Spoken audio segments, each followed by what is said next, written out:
নমস্কার বন্ধুরা, তিয়াসাজ রেসিপিতে সকলকে স্বাগত জানাই। আজ আমি খুব সহজভাবে একদম রাজকীয় স্বাদে একটা পায়েসের রেসিপি আপনাদের শেয়ার করব।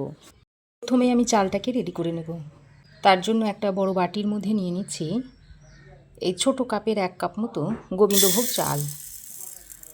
ওজন হিসাবে ধরলে এটা 50 গ্রাম মতো হবে।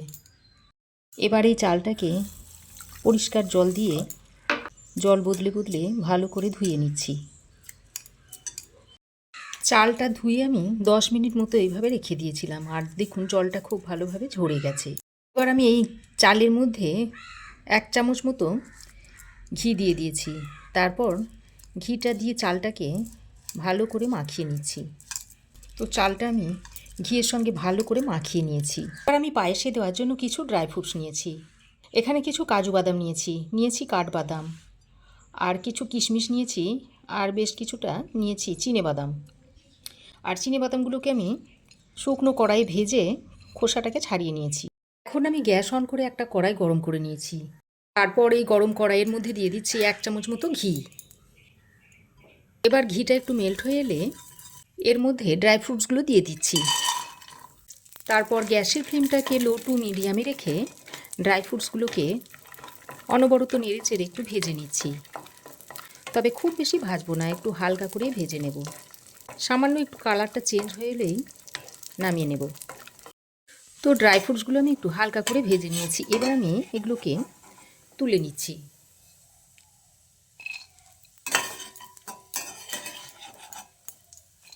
তো দেখুন ড্রাই ফ্রুটসগুলো আমি ভেজে নিয়েছি।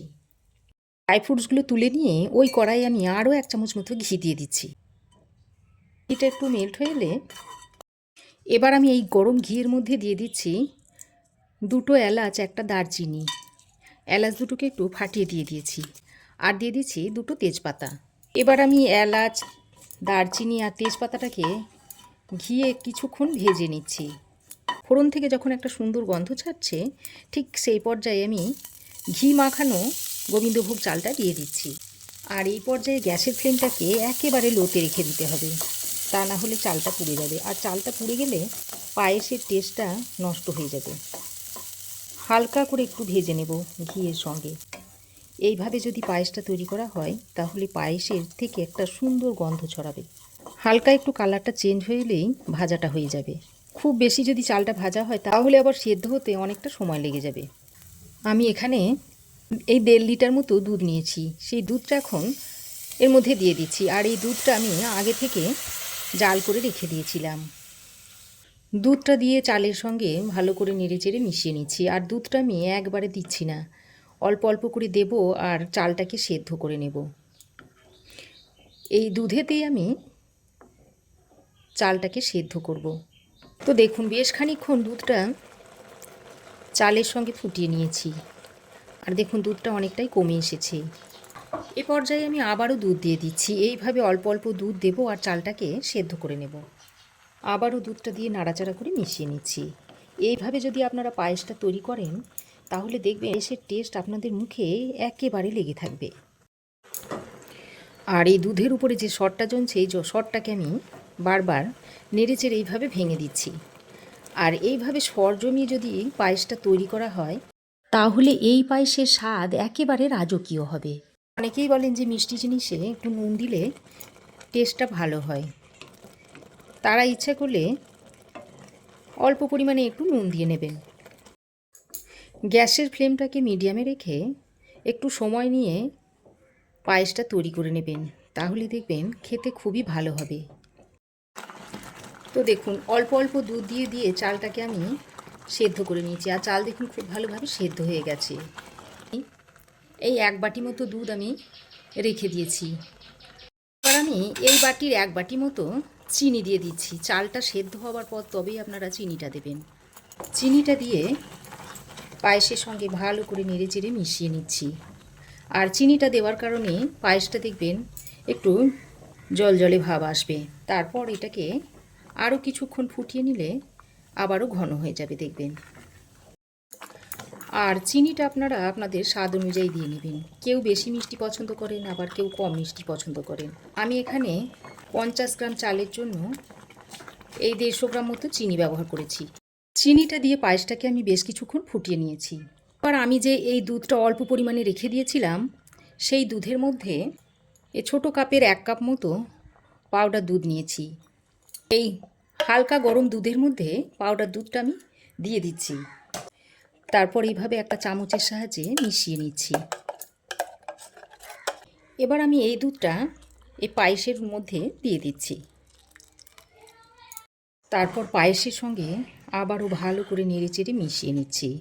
তারপর আরও কিছুক্ষণ ফুটিয়ে নিতে হবে, তাহলেই দেখবেন চিনি দেওয়ার কারণে যে জলো ভাবটা এসেছিল সেটা আবারও চলে যাবে।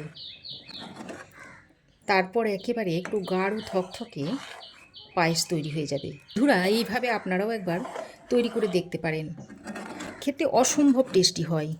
শুধু আমার মুখের কথাই নয়, একবার তৈরি করে খেয়ে দেখবেন, তারপর বুঝতে পারবেন যে এর স্বাদ কত সুন্দর হয়। পাউডার দুধটা মিশিয়ে নেওয়ার পর এবার যে আমি ড্রাই ফ্রুটসগুলো ভেজে রেখে দিয়েছিলাম সেইগুলো এইভাবে উপর দিয়ে দিচ্ছি। দেখুন, অর্ধেক আমি দিয়ে দিয়েছি আর অর্ধেকটা গার্নিশের জন্য রেখে দিয়েছি। ড্রাই ফ্রুটসগুলো দিয়ে পায়েসের সঙ্গে আবারও ভালো করে নেড়েচেড়ে মিশিয়ে নিচ্ছি। তারপর এই 2 মিনিট মতো ফুটিয়ে নেব, তাহলেই কিন্তু আমাদের পায়েসটা একেবারে রেডি হয়ে যাবে। দেখুন পায়েসটা দেখতে কতটা সুন্দর হয়েছে।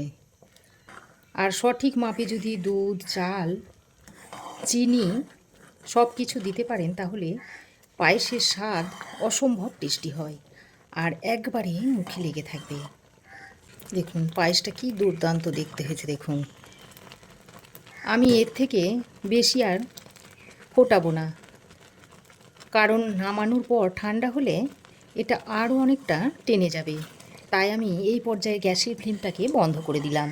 গ্যাসের ফ্লেমটা বন্ধ করে তারপর আরও 1 চামচ মতো ঘি এইভাবে উপর দিয়ে দিচ্ছি। এইভাবে শেষে যদি ঘি দেওয়া হয় তাহলে পায়েসের স্বাদ কিন্তু অসাধারণ হয়। তারপর আমি ঢাকা দিয়ে রেখে দেব। ঘিটা মিশিয়ে এই 2 মিনিট মতো আমি ঢাকা দিয়ে রেখে দিয়েছিলাম। তারপর আমি আরও একবার ভালো করে মিশিয়ে নিচ্ছি। আর দেখুন পায়েসটা কতটা ঘন হয়ে গেছে, অনেকটাই জমে গেছে। এবার আমি একটা বাটিতে সার্ভ করে দিচ্ছি। দেখুন দেখতে কি দুর্দান্ত হয়েছে। পায়েসের রেসিপিটা আপনাদের সঙ্গে শেয়ার করলাম। কেমন হয়েছে অবশ্যই একটা কমেন্ট করে জানাবেন।